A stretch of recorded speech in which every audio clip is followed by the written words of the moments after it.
Bonjour à tous, bonjour à toutes et bienvenue sur ce tuto concernant l'installation de Lineage OS sur le Xperia Z5, téléphone de marque Sony, et tuto numéro 2, puisque suivant le tuto d'explication et de présentation que je propose et que je conseille d'écouter, de regarder avant d'entreprendre celui-ci qui va concerner des manipulations. Voilà. J'ai voulu garder la même structure visuelle pour des personnes qui n'ont pas l'habitude de faire des manipulations, des débutants. Donc j'ai ouvert toutes les pages internet que j'ai proposées en lien de la même manière que je les avais ouvertes pour le premier tuto. Le tuto d'explication. Ça donne un certain cadre qui pourra peut-être correspondre à certains. Ensuite, je reprécise que c'est un tuto qui concerne le Sony Xperia Z5 modèle E6653. Pour les autres modèles de Xperia Z5, pour l'étape 2 et 3, vous devrez faire attention à prendre des fichiers qui correspondent à vos téléphones si d'aventure vous décidez de suivre ce tuto. Je ne propose pas, en tout cas pour l'étape numéro 2, de fichiers propres à vos téléphones. Et dans l'étape numéro 3, il faudra que... bon, voilà, ça sera là en fait, comme tout est proposé pour différents modèles, c'est vraiment en fait à chacun de faire attention à bien prendre le fichier qui correspond à son modèle. Ça vaudra également pour ceux qui ont un E6653. Et puis pour l'étape numéro 4, il y a des vérifications à faire, mais celles-là aussi, elles sont vraies pour tout le monde. Donc, au moins, rappelez-vous que c'est un tuto qui est fait à la base en étant testé sur un Sony Xperia Z5 E6653. Voilà. Et je ne m'engage sur rien, si ce n'est sur le fait que sur mon téléphone ça fonctionne parfaitement sans créer de problème ni de dégâts. Voilà. Bon, étape numéro 1 de ce tuto numéro 2, le bootloader. Je vous en ai parlé, je vous ai invité à vous y intéresser plus largement, je vous ai donné quelques présentations de la question de la partition TA, et j'ai essayé autant que possible de souligner l'importance de ce que cela représentait. En résumé, je vais juste rappeler que une fois que l'on a déverrouillé son bootloader, on altère le fonctionnement de sa caméra qui ne fonctionnera plus correctement que avec le bootloader déverrouillé. Chaque fois que vous reverrouillerez votre bootloader, votre caméra fonctionnera de manière très moyenne pour les photos et pas du tout pour la caméra. Ça bloque. Voilà, il y a à peu près, je sais pas, une image toutes les 30 secondes ou une image même peut-être toutes les 40 ou 50 secondes. Donc voilà, je vous laisse imaginer ce que ça donne. Vous faites 3 fois le tour de la pièce, mais vous avez toujours la photo, vous avez toujours l'image du moment où vous êtes entré dans la pièce qui est toujours à l'écran quand vous en ressortez. Si vous arrivez à faire ça en moins de 30 secondes. Ensuite, la garantie saute si vous gardez votre bootloader déverrouillé pour pouvoir renvoyer son téléphone en garantie. En réparation éventuellement, il faut reverrouiller le bootloader. Ensuite, un bootloader déverrouillé ne permet plus de faire les mises à jour Sony. Ici, étant donné que la finalité c'est d'installer la Lineage OS, ce n'est plus un problème. La question ne se pose même plus, ne se posera même plus. Mais si d'aventure vous aviez juste envie de vous arrêter à l'étape numéro 3, afin de router votre téléphone. Finalement vous découvrez ça et vous vous dites que c'est pas mal, bon bah vous pourrez pas passer sous Nougat. Si vous voulez être routé sous Nougat, il faudra que vous passiez d'abord sous Nougat et là router votre téléphone. Autrement, donc bon bah pareil, un peu comme pour les deux premiers points, c'est-à-dire que c'est en reverrouillant le bootloader que ça changera quelque chose. Et qu'est-ce que ça changera, c'est que vous pourrez à nouveau faire des mises à jour. Voilà, si vous reverrouillez votre bootloader, vous pourrez à nouveau faire des mises à jour Sony.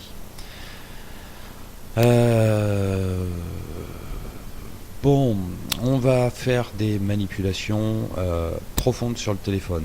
Alors avant de traiter directement la question du bootloader, je veux rappeler 2-3 choses qui concernent le bon fonctionnement d'une manipulation sur le téléphone en essayant de faire en sorte que tout se passe bien. Tout d'abord, premier point, pensez à tout sauvegarder. Évidemment, si vous connaissez, bon bah vous connaissez, hein, si vous avez déjà connu le recovery, vous savez comment faire, j'ai rien à vous expliquer, mais pour les autres, sauvegardez tout par synchronisation, si vous avez créé un compte sur votre téléphone, ou par le cordon de raccordement à votre ordinateur, sauvegardez, voilà, ou sur votre carte micro SD. Ensuite, chargez votre téléphone, chargez-le. Moi je conseille au moins 70%. Le logiciel de Sony, Xperia Compagnon, n'opère pas d'opération quelle qu'elle soit sur le téléphone s'il n'est pas à plus de 80% minimum. Voilà. Donc pensez à charger votre téléphone, et si vous utilisez un ordinateur portable, pensez à charger la batterie si vous n'êtes pas sur prise secteur. Ensuite, retirez votre carte SIM et votre carte micro SD, surtout si vous avez fait des sauvegardes de données sur votre carte micro SD. Et puis moi je conseille, je le fais, de faire une vérification quand même, toujours avant, au moins une fois, du bon fonctionnement du port USB de votre ordinateur et de votre cordon de raccordement. A priori, si vous venez de faire une sauvegarde sur votre PC, bon bah voilà, vous en avez la preuve. Mais autrement, si ça fait, je sais pas, un bout de temps que vous n'avez pas vraiment fait gaffe à comment vous connectiez votre téléphone, vous aviez l'habitude, je sais pas, peut-être de vous connecter en Wi-Fi à votre PC ou à votre ordinateur, et bon, vous n'avez pas utilisé le cordon depuis un bout de temps, vérifiez que ça fonctionne. Parfois ça peut venir, il peut y avoir un truc très bête qui se passe, mais ça vient de là, on n'y pense pas, et donc votre ordinateur reconnaît votre téléphone, c'est nickel, ça veut dire que le port USB fonctionne et que le cordon USB est en bon état. Voilà. À partir de là, bah écoutez, moi je conseille un dernier truc, mais c'est à chacun de voir, c'est de faire une réinitialisation du téléphone avant de faire des manipulations dessus, de manière à le remettre d'équerre, hein, quoi que vous ayez fait avec ou dessus, même si vous en avez eu une utilisation saine et toute gentille, je pense que c'est une bonne chose de lui remettre une configuration d'usine avant de faire des manipulations dessus. Voilà.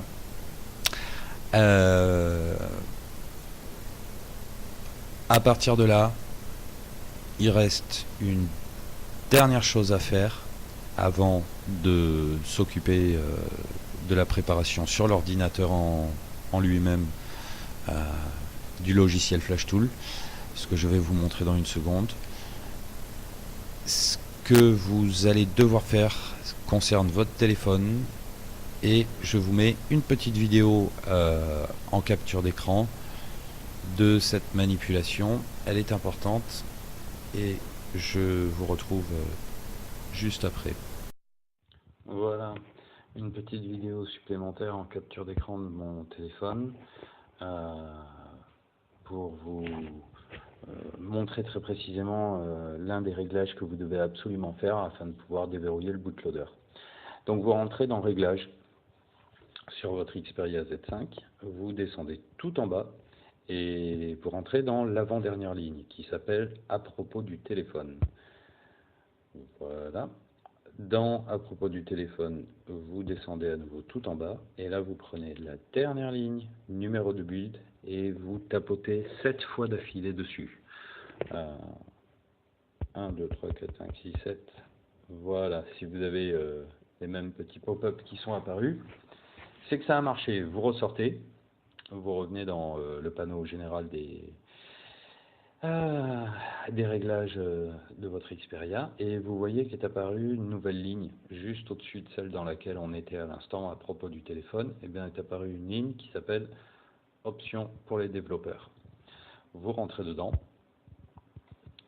et là vous allez activer le déverrouillage OEM.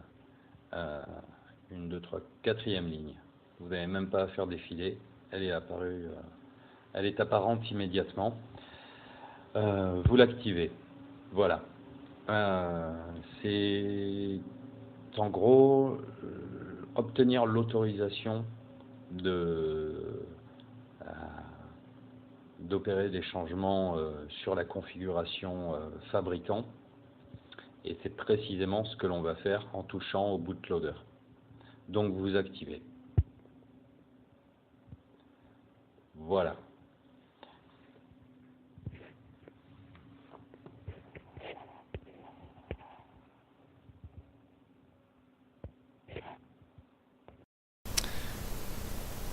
Donc, maintenant que vous avez effectué cela, je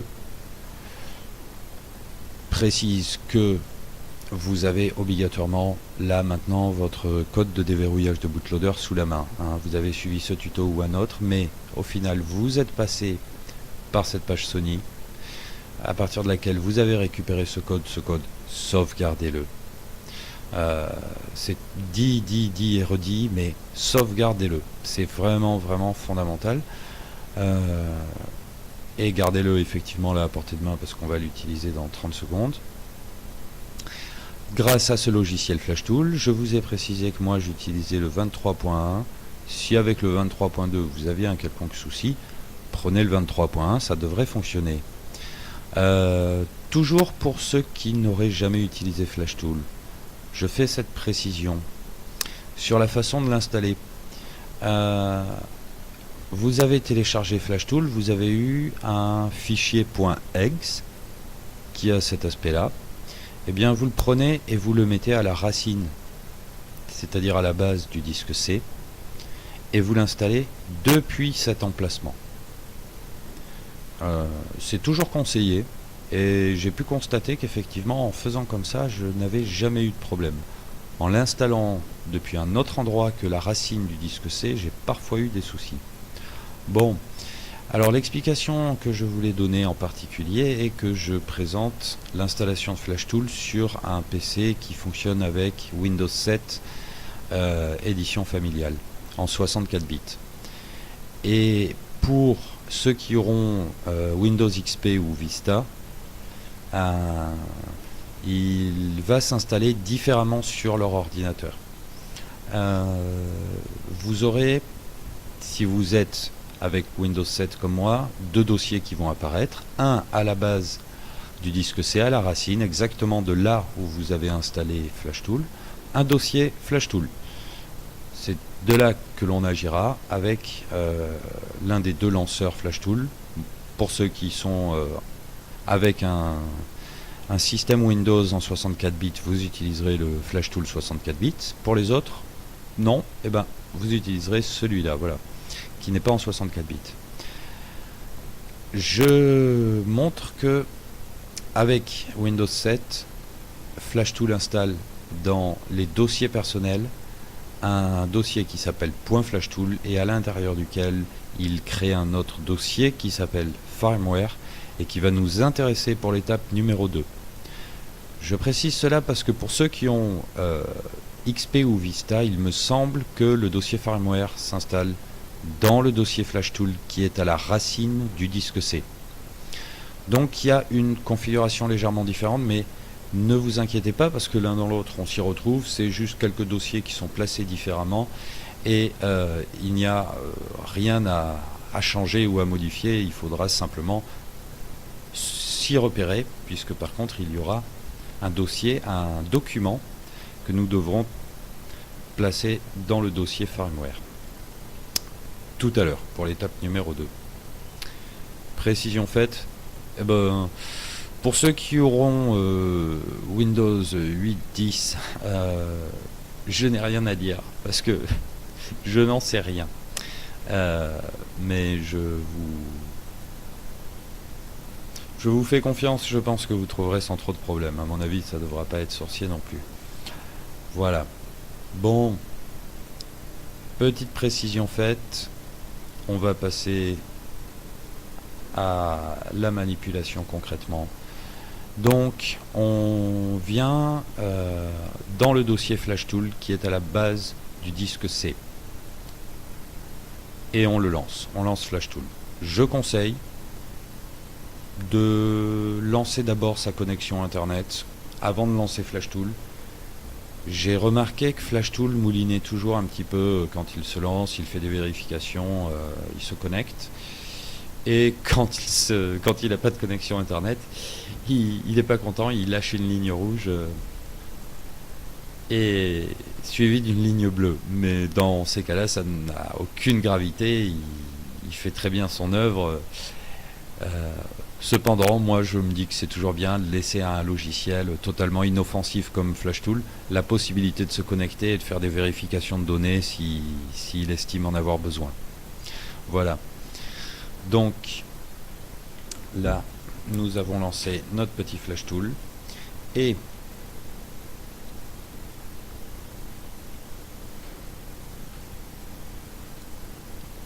vous éteignez votre téléphone. Vous branchez votre cordon USB sur le port de votre PC dont vous êtes certain qu'il fonctionne bien. Et vous ne connectez pas pour l'instant votre téléphone. Et vous avez votre code de déverrouillage à portée de main. Vous allez cliquer sur le bouton Blue ou Blue, prononcez-le comme vous le souhaitez, anglo-saxon ou latin. Et maintenant, pour les droitiers, allez, pour faire un brin d'humour, vous prenez ça dans la main droite, le cordon, et vous appuyez sur votre téléphone sur le bouton volume bas, c'est-à-dire le bouton côté bouton de l'appareil photo. Ne pas se planter, c'est arrivé à beaucoup de monde au moins une fois, ne pas appuyer sur le bouton de l'appareil photo mais bien sur le bouton volume bas. Voilà. Et pendant que vous appuyez sur le bouton, vous enfoncez le câble micro USB dans votre Xperia. Je ne faisais presque là que lire ce qui était écrit à l'écran. Bon, vous pouvez relâcher là, vous pouvez relâcher. Et présentation, explication rapide, code email, code d'identité unique du téléphone. Donc là, moi je n'ai jamais vu FlashTool me montrer un autre code email que celui de mon téléphone. Il se plante pas, hein. Vérifiez si vous le souhaitez, mais non, c'est même bien de vérifier, c'est toujours bien de vérifier, mais ça doit être le code email de votre téléphone. Là, vous allez rentrer le code de déverrouillage de bootloader. Il doit y avoir un espace vierge et vous y rentrez le code. Moi, ayant déjà effectué cette opération précédemment, les cases sont déjà remplies, mais vous devez remplir celle-ci, celle du bas, unlock code. Bon, je pense que c'est quand même clair suffisamment. Et puis il n'y a rien d'autre à faire. Vous cliquez simplement sur Unlock, ça va prendre une fraction de seconde. Et voilà, ne vous inquiétez pas du fait que la petite barre verte n'aille pas jusqu'au bout, c'est normal, c'est tout à fait normal. Et pour fermer, moi, j'ai jamais cliqué sur cancel, qui veut dire annuler en anglais. J'ai toujours fermé par ici. Voilà. Même si ici d'habitude ça veut toujours dire fermer, ça me paraît bizarre qu'ils aient, peut-être que ça permet réellement d'annuler. Donc je m'y suis jamais amusé et je ferme par ici. Donc vous fermez et voilà. Hop. Donc, si vous laissez votre téléphone encore allumé, vous verrez qu'il finira dans 20 secondes par redire qu'il est connecté. Mais là, il vous explique que tout est bon. Hop, unlock finish.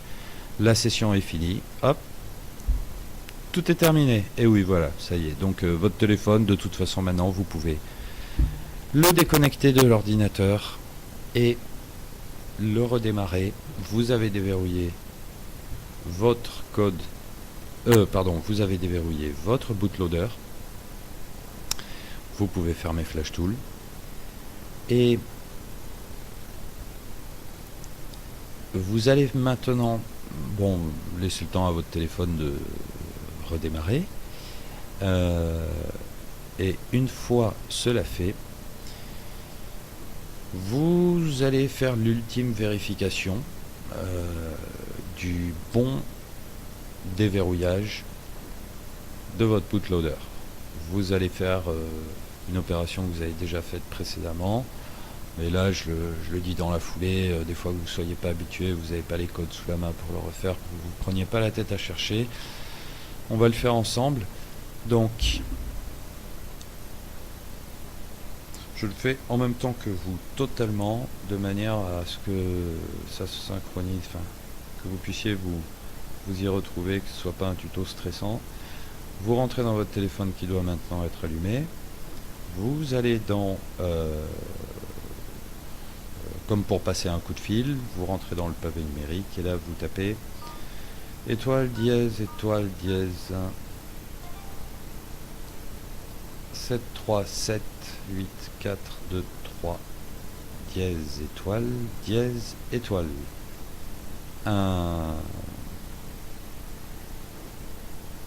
Un écran noir, celui-ci, doit être apparu. Et vous allez dans la première ligne en haut, service info. Et une fois que vous êtes dans service info, vous allez dans configuration. Et dans configuration, vous trouverez à peu près aux 2/3 en descendant routing status et juste en dessous bootloader unlocked yes, ce qui veut dire bootloader déverrouillé oui. Précédemment il y avait écrit bootloader unlock allowed yes, ce qui voulait dire déverrouillage du bootloader autorisé oui. Cette ligne a changé, maintenant on vous dit que votre bootloader est déverrouillé. Si tel est le cas, eh bien félicitations à vous et en route pour l'étape numéro 2.